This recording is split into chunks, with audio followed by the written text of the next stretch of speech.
오늘 우리가 함께 묵상할 말씀은 누가복음 8장 1절에서 15절까지 말씀입니다. 8장 1절부터 15절까지 같이 읽겠습니다. 그 뒤에 예수께서 고을과 마을을 두루 다니시면서 하나님의 나라를 선포하며 그 기쁜 소식을 전하셨다. 12 제자가 그 예수와 동행하였다. 그리고 악령과 질병에서 고침을 받은 몇몇 여자들도 동행하였는데 7 귀신이 떨어져 나간 막달라라고 하는 마리아와 헤롯의 청지기인 구사의 아내 요한나와 수산나와 그 밖에 여러 다른 여자들이었다. 그들은 자기들의 재산으로 예수의 일행을 섬겼다. 무리가 많이 모여들고 각 고을에서 사람들이 예수께로 나오니 예수께서 비유를 들어 말씀하셨다. 씨 뿌리는 사람이 씨를 뿌리러 나갔다. 그가 씨를 뿌리는데 더러는 길가에 떨어지니 발에 밟히기도 하고 하늘의 새들이 쪼아먹기도 하였다. 또 더러는 돌짝밭에 떨어지니 싹이 돋아났다가 물기가 없어서 말라버렸다. 또 더러는 가시덤불 속에 떨어지니 가시덤불이 함께 자라서 그 기운을 막았다. 그런데 더러는 좋은 땅에 떨어져서 자라나 100배의 열매를 맺었다. 이 말씀을 하시고 예수께서는 들을 귀가 있는 사람은 들어라 하고 외치셨다. 예수의 제자들이 이 비유가 무슨 뜻인지를 그에게 물었다. 예수께서 대답하셨다. 너희에게는 하나님 나라의 비밀을 아는 것을 허락해 주셨다. 그러나 다른 사람들에게는 비유로 말하였으니 그것은 그들이 보아도 보지 못하고 들어도 깨닫지 못하게 하려는 것이다. 그 비유의 뜻은 이러하다. 씨는 하나님의 말씀이다. 길가에 떨어진 것들은 말씀은 듣기는 하였으나 그 뒤에 악마가 와서 그들의 마음에서 말씀을 빼앗아 감으로 믿지 못하고 구원을 받지 못하게 되는 사람들이라. 돌짝밭에 떨어진 것들은 들을 때에는 그 말씀을 기쁘게 받아들이지만 뿌리가 없으므로 잠시 동안 믿다가 시련의 때가 오면 떨어져 나가는 사람들이다. 가시덤불에 떨어진 것들은 말씀을 들었으나 살아가는 동안에 근심과 재물과 인생의 향락에 사로잡혀서 열매를 맺는 데 이르지 못하는 사람들이다. 그리고 좋은 땅에 떨어진 것들은 바르고 착한 마음으로 말씀을 듣고서 그것을 굳게 간직하여 견디는 가운데 열매를 맺는 사람들이다. 아멘. 오늘 이 말씀을 같이 나누면서 우리가 함께 생각해야 되는 것들이 있습니다. 이 말씀은 하나님 나라에 대한 말씀, 하나님 나라가 선포되고 기쁜 소식, 즉 복음이 전파되는 것에 중심을 맞추어서 이 말씀들을 우리가 함께 보아야 한다라는 것입니다. 하나님 나라, 하나님의 다스림, 하나님께서 우리를 다스리시고 함께 하시는 그 나라를 우리가 예수 그리스도의 말씀을 통해서 누리고 살고 있고 또 그것은 좋은 소식, 기쁜 소식이 되어 복음의 능력으로 사람들에게 전달되고 있다라는 것이죠. 그 하나님 나라의 하나님 나라 복음의 선포가 한 사람들에게 기쁨을 준다는 것이죠. 그 기쁨은 무엇인가 하면 결핍과 고통으로 가득한 세상과 사람들에게 하나님의 영광의 빛을 비추어 주고 그들이 갖고 있었던 슬픔과 고통들을 물러가게 하고 영광스러운 하나님의 능력을 드러내는 일들이 나타나고 있다라는 것입니다. 당시의 제자들 그리고 그리스도를 따르는 지금 우리 모두가 이 땅에서 어려운 현실들을 살아가고 있지만 그러나 하나님께서 우리들에게 베풀어 주신 이 놀라운 능력의 말씀과 복음의 능력들은 우리들의 삶을 고치고 새롭게 함에 충분하고 또 그렇게 우리로 하여금 주님께 소망을 두고 기쁨을 가지고 살아갈 수 있게 만든다라는 것입니다. 어제도 요한계시록 말씀을 통해서 우리가 보았던 것처럼 우리의 입술에 또 우리의 마음에 늘 담고 살아야 하는 노래, 우리가 하나님께서 구원하신 하나님의 백성으로 하나님의 성도들로 교회 공동체를 이루고 살아가는 우리 모두가 함께 이 하나님 나라를 바라보고 살아가고 있고 하나님 나라의 복음을 우리의 마음속에 품고 살아가고 있다는 사실들을 기억하고 우리가 오늘도 이 말씀을 묵상하고 말씀을 따르는 삶을 계속해야 된다라는 사실을 오늘도 이 말씀을 통해서 보게 되는 것입니다. 그런데 여기에서 많은 사람들이 주님을 따라가고 있는데 그중에 오늘 누가복음 8장에서는 여자들에 대한 이야기를 하고 있습니다. 악령과 질병에서 고침을 받은 몇몇 여자들도 동행하였다. 막달라 마리아도 동행하였고 요한나와 수산나 그 밖에 여러 다른 여자들이 있었고 그들은 자기들의 재산으로 예수의 일행을 섬겼다라고 말씀하고 있는 것을 볼 수 있습니다. 저는 오늘 이 말씀을 보면서 여성들의 역할이 얼마나 중요한가라는 생각들을 다시 한번 해보게 됩니다. 그러면서 한 가지 떠오른 것은 하나님께서 남자가 혼자 거하는 것을 좋지 않게 생각하셔서 그에게 돕는 사람, 돕는 배필을 만들어 주셨다라고 성경에서 창조 때의 일들을 기록하고 있지요. 돕는 배필, 돕는 사람. 여러분, 돕는 사람이 도움을 받는 사람보다 더 강하지요. 더 힘이 있지요. 힘이 있으니 누군가를 도와주는 것 아니겠습니까? 아니면 거의 힘이 동등한 사람이거나 함께 협력하는 일들이 보통 이루어지는 것들이 사실이다라는 거죠. 가끔 보면 좀 보수적인 생각을 갖고 있는 사람들에게 있어서 여성들이 남성보다 조금 약하고 못하다 그런 식으로 생각하고 여성들의 지위를 남성들보다 낮게 두는 음 그런 식으로 생각하는 사람들이 아직도 이 땅에 있는 것 같고, 또 교회들조차도 여성들이 안수를 받거나 여성들이 직분을 갖고서 함께 교회를 섬기는 일을 하는 것들에 대해서 굉장히 부정적으로 생각하는 사람들이 아직도 있는 것 같은데, 그 사람들은 과연 성경을 잘 이해하는 사람들일까 하는 질문을 해보게 됩니다. 왜냐하면 여성은 남성보다 열등한 존재로 지음받은 것이 아니다라는 거죠.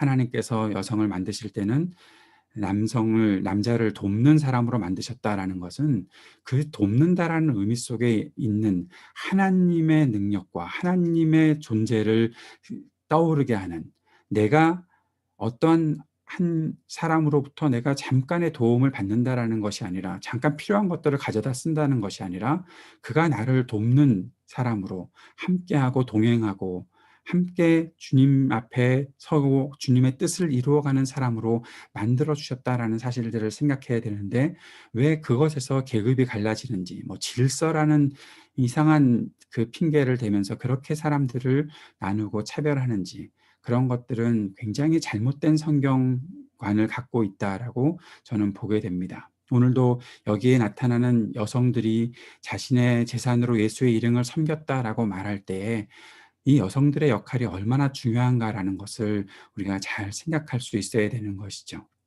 남성이나 여성이 모두 주님과 동행할 때 합당하게 헌신하고 함께 협력하고 함께 주님의 나라와 교회 공동체를 세워간다라는 사실들을 우리가 기억할 수 있어야 되겠다라는 것을 오늘 이 말씀을 통해서 한 번 더 생각을 해보게 됩니다. 이런 여성들의 역할이 교회 공동체를 세우고 하나님 나라의 복음에 굉장히 중요한 역할을 했다라는 사실들을 우리가 꼭 생각할 수 있어야 하는 것이죠.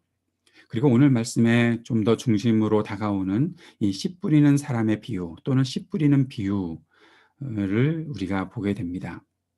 예수님께서 이 씨 뿌리는 비유를 말씀하셨는데, 오늘 아까 앞에서 말씀드렸던 것처럼 이 말씀은 하나님 나라의 선포에 포함된 말씀이다라는 것입니다. 앞에서 하나님 나라를 선포하며 그 기쁜 소식을 전하셨다라고 하시고, 그리고 이 씨 뿌리는 사람의 비유가 나와 있고, 마태복음 13장에서는 이 하나님 나라의 비유를 마태복음에서는 이 하나님 나라의 비유가 쭉 나타나면서 그 속에서 씨 뿌리는 비유가 있다라는 사실들을 기억하고, 이 말씀이 하나님 나라를 가리키고 있는 것이다라는 사실들을 우리가 생각하면서 이 말씀을 보아야 한다라는 것입니다. 이 말씀을 보면 우리가 이런 생각들을 하게 됩니다. 저도 예전에 그렇게 선교했던 적이 있었던 것 같은데, 이 씨 뿌리는 사람이 씨를 뿌렸는데 어떤 것은 길가에, 어떤 것은 돌짝밭에, 어떤 것은 가시덤불에 떨어졌고, 그것들에 대해서는 열매가 맺혀지지 않았지만 좋은 땅에 떨어진 씨가 100배의 열매를 맺었다라고 이렇게 말씀하시고, 그리고 이것을 해석하시는 가운데서 예수님께서 길가에 떨어진 것은 말씀을 듣기는 했으나 뒤에 악마가 와서 말씀을 빼앗아갔다. 돌짝밭에 떨어진 것은 들을 때에 말씀을 기쁘게 받아들였지만 뿌리가 없어서 잠시 동안 믿다가 시련의 때가 오면 떨어져 나갔다. 가시덤불에 떨어진 것은 말씀을 들었으나 살아가는 동안에 근심과 재물과 인생의 향락에 사로잡혀서 열매를 맺지 못했다. 그런데 좋은 땅에 떨어진 것은 바르고 착한 마음으로 말씀을 들었기 때문에 그것을 굳게 간직하여 견디는 가운데 열매를 맺는 사람들이 되었다라는 사실들을 통해서 우리들이 받아야 되는 교훈은 우리가 좋은 땅이 되어야 한다.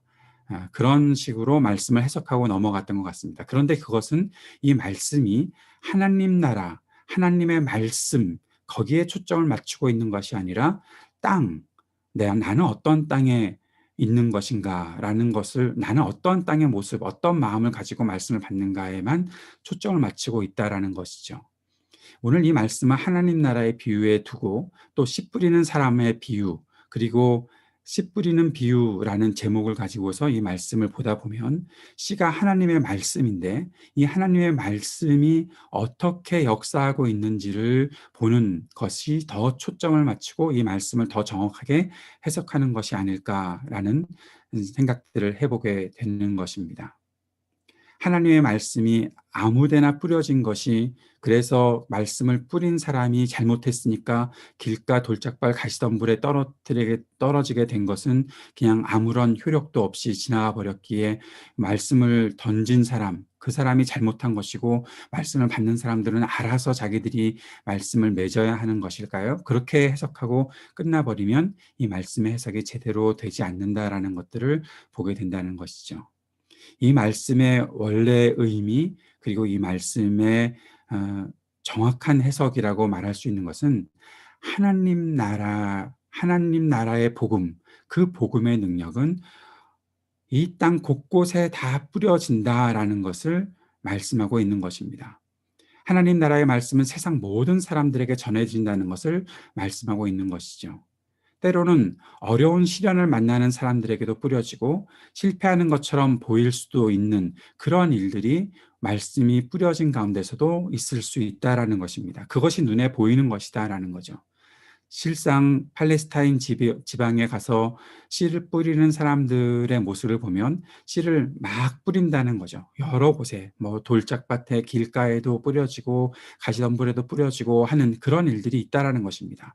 그런데 그 속에서 하나님 나라의 복음은 결국 능력을 나타내고 그 열매 맺는 사람들을 분명히 만들어낸다라는 사실들을 말씀하고 있는 거죠. 말씀의 능력, 복음의 능력, 하나님 나라는 반드시 풍성한 열매로 맺혀지게 된다라는 것입니다. 세상의 눈으로 볼 때는, 세상에서 바라볼 때는 저것이 무슨 일을 하는 것일까 싶은 그런 생각이 들고, 실패하는 것처럼 보이는, 아무런 것도 소득이 없는 것처럼 보이는 일들이 눈에 나타난다고 하더라도 하나님 나라의 복음은 그 속에서 능력을 나타내고 하나님의 계획 가운데서 진행되고 또 그 계획대로 이루어진다라는 말씀을 우리들에게 보여준다라는 것이죠.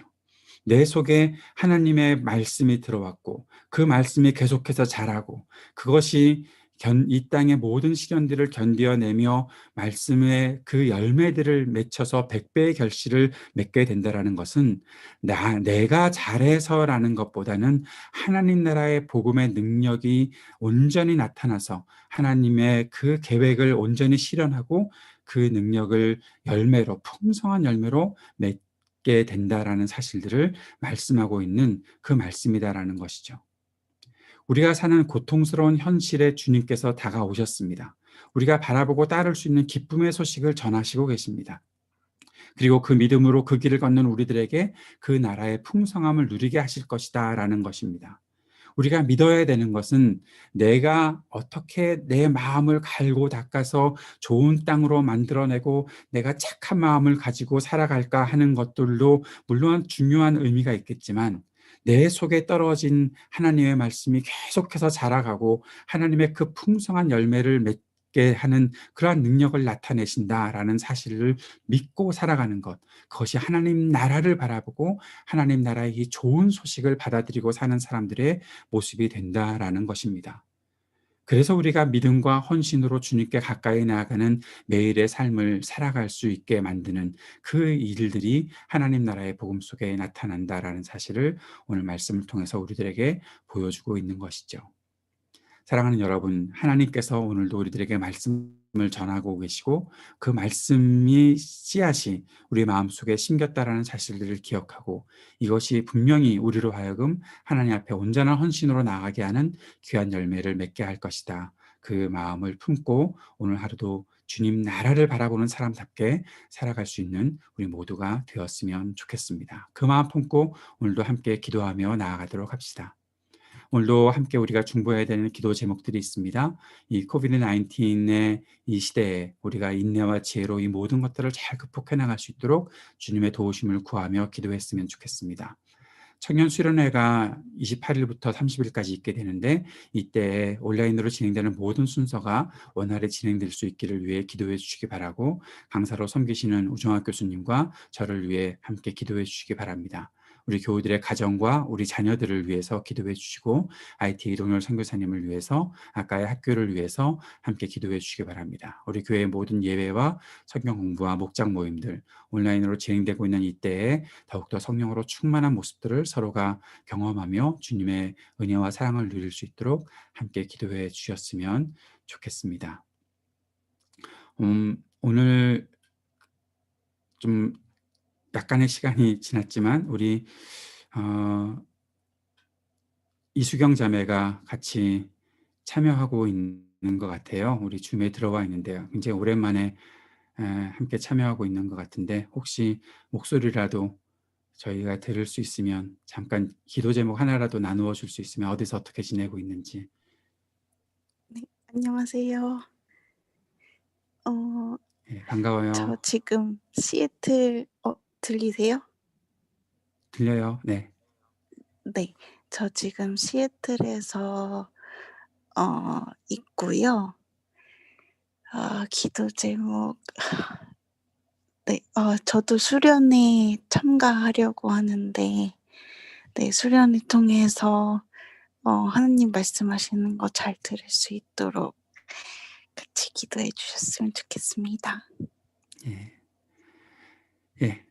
고마워요. 시애틀은 지금 아주 새벽 굉장히 이른 시간일 텐데 예, 함께 해줘서 고맙고 예, 또 건강하게 모든 일들 잘 감당하면서 지낼 수 있었으면 좋겠습니다. 우리 함께 기도하는 시간 가지면서 여러분 필요한 시간에 또 나가시면 되겠고요. 함께 기도에 동참해 주시기 바랍니다. 기도하겠습니다.